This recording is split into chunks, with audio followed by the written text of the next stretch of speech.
هو الذي أرسل رسوله بالهدى ودين الحق ليظهره على الدين كله سبحان الله والله كره المشركون. Allah says that He sent Muhammad sallallahu alaihi wasallam with what? This message. وَالَّذِي أَرْسَلَ رَسُولَهُ بِالْهُدَى وَالدِّينِ الْحَقِّ. This is the guidance, the Quran. The Deen al-Haq, the true faith, the true way of life, the best way of life for human beings in this world.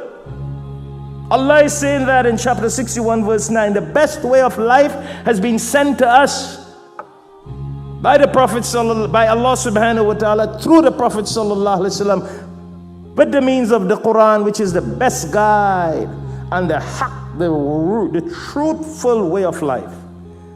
Look at this, لِيُظْهِرَهُ عَلَى الدِّينِ كُلِّ.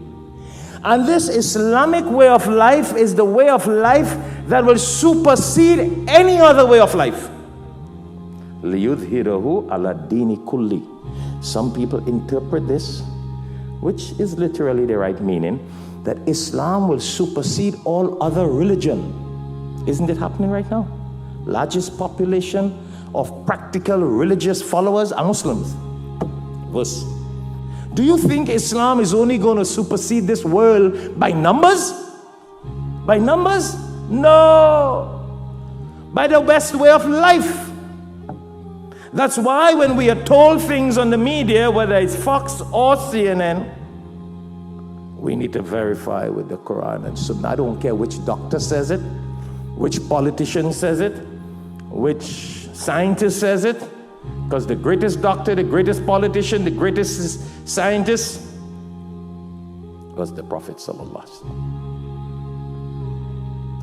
And all that they tell you about life and give life and take life, that is in the hands of Allah and Allah alone.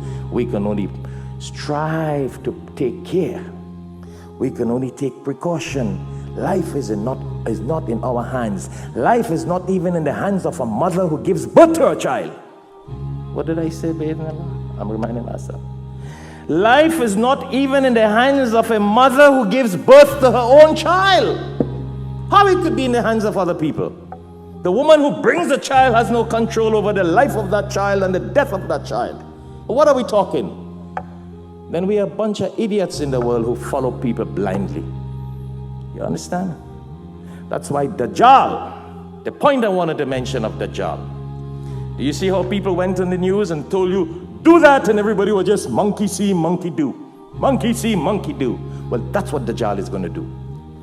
I always wondered, the Prophet ﷺ says that when Dajjal comes, people will worship him. And I always wondered, how is this possible? I believe in the hadith.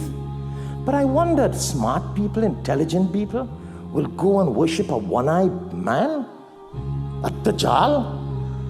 Got kafir written on his forehead? Looks like an idiot? Huh?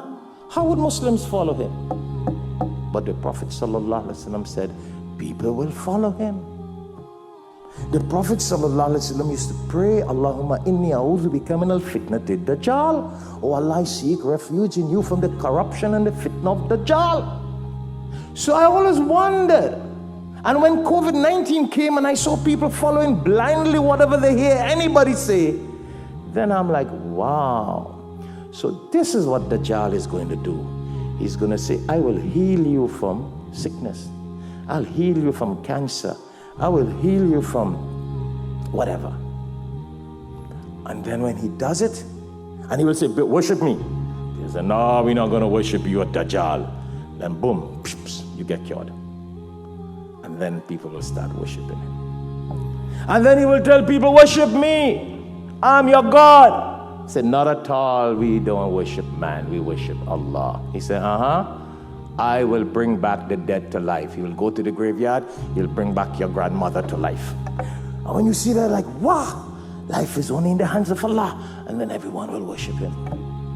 Go check the hadith. Authentic hadith, man. So when I saw the kind of statements people were making around coronavirus, who is the cure and who is not the cure, and boy, I'm like, I realize it's not going to be a difficult job for Dajjal. Not a difficult job at all. When he comes, he's going to get everybody to worship him very easy.